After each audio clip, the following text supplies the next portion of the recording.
کیا آپ کی تعلیم ایسی ہے کہ وہ ہیومن ریسورس پیدا ہو سکے جس سے آپ کی اکنامک سیکیورٹی آئے گی، یا ہم تعلیم تو دے رہے ہیں لیکن اس معیار کی نہیں جہاں یہ چیز پوری ہو سکے؟ اگر وہ نہیں ہوگی تو اکنامک سیکیورٹی نہیں آ سکتی۔ جیو اکنامکس کی بہت بات ہے، یہ پچھلے سال ڈیڑھ میں آپ نے سنا ہے، تمام پاکستان کی قیادت، حکومت، وزیر اعظم صاحب خود اس کی بات کر رہے ہیں بار بار۔ میں ایک چیز واضح کرنا چاہتا ہوں کہ جب ہم جیو اکنامکس کی بات کرتے ہیں تو وہ ظاہری بات ہے اکنامک سیکیورٹی، معاشی سلامتی کی بات ہے، لیکن جیو اکنامکس جیو اسٹریٹجی سے علیحدہ چیز نہیں ہے۔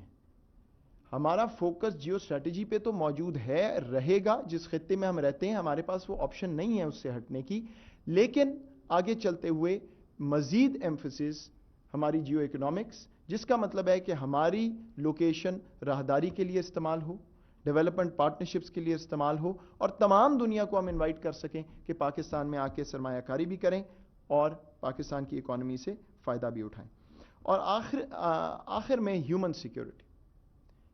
یہ جو انفرادی سیکیورٹی کی بات ہے، اس میں ہم اس پالیسی میں پاپولیشن، ہماری یوتھ جو کہ ہمارا فیوچر ہے، اور اس میں کلائمیٹ، خوراک کی سیکیورٹی، فوڈ سیکیورٹی اور ہیلتھ، ان کی بات کرتے ہیں، کیونکہ ان شعبوں کے بغیر قومی سلامتی کی تعریف جو ہے وہ بالکل بے معنی۔ میں یہ بھی کہتا چلوں کہ میری یہ خواہش ہے اس پہ کام پالیسی پہ کرنے کے بعد کہ ہمارا عام شہری اس پالیسی کو اون بھی کرے اور ہم سے سوال بھی پوچھے، آگے چل کے یہ سوال بھی پوچھے کہ کیا جو پیپر پہ آپ نے لکھ دیا، جو کاغذوں کا منبع بن گیا، اس پہ عمل کر رہے ہیں یا نہیں کر رہے، اور اگر نہیں کر رہے تو ہم پہ انگلی اٹھا کے پوچھے کہ کیوں نہیں ہو رہا۔ اور میں یہ اس لیے کہہ رہا ہوں کہ یہ شاید واحد پالیسی ہے جس کی پہلے ہی ایک امپلیمنٹیشن میکنزم بنا ہوا ہے۔ نیشنل سیکیورٹی کمیٹی پاکستان کی، جو وزیر اعظم پاکستان چیئر کرتے ہیں، اس میں ہماری سویلین اور ملٹری قیادت ہوتی ہے، اور جب یہ پالیسی اپروو ہوئی تو دو باتیں مجھے وزیر اعظم صاحب نے کہیں۔ ایک تو یہ کہ ہر مہینے ہم نیشنل سیکیورٹی کمیٹی کو اپ ڈیٹ دینے کے پابند ہیں کہ کیا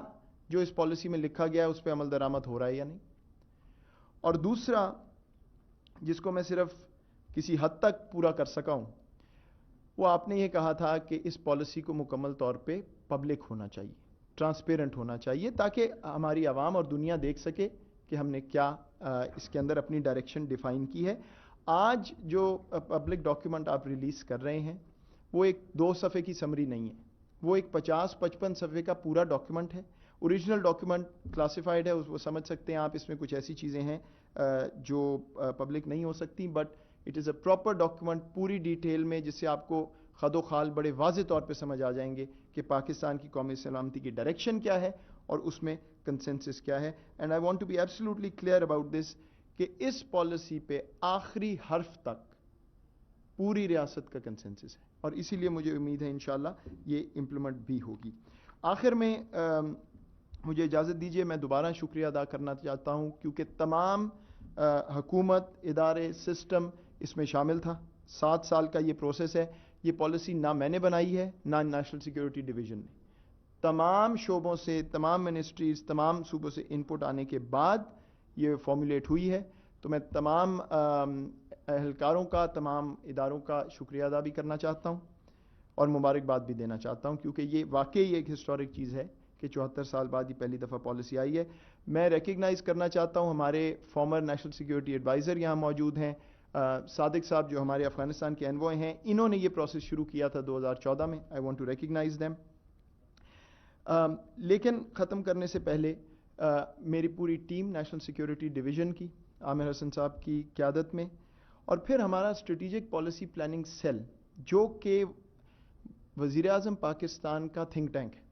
یہ ایک چیز ہے جس مجھے کم از کم بہت فخر ہے، جب ہم آئے، یہ ہم نے پروسیس شروع کیا تو وی ریئلائز کہ انڈیپینڈنٹ انپٹ کا کوئی طریقہ نہیں تھا ہمارے پاس۔ یہ ہم نے ایک پورا فل فلیج سیل بنایا ہے جو اس سارے پروسیس کو اسپیئر ہیڈ کر رہا تھا۔ تو مجھے اجازت دیجیے، میں صرف کچھ نام لینا چاہتا ہوں۔ عباس حسن، اگر آپ لوگ پلیز کھڑے ہو جائیں، ماجد محمود، یوسف دلشاد، ساجد عزیز، اعزاز بولیدی، سید معروف صاحب، نورین اختر، زین العابدین اور مہر۔ اور ایک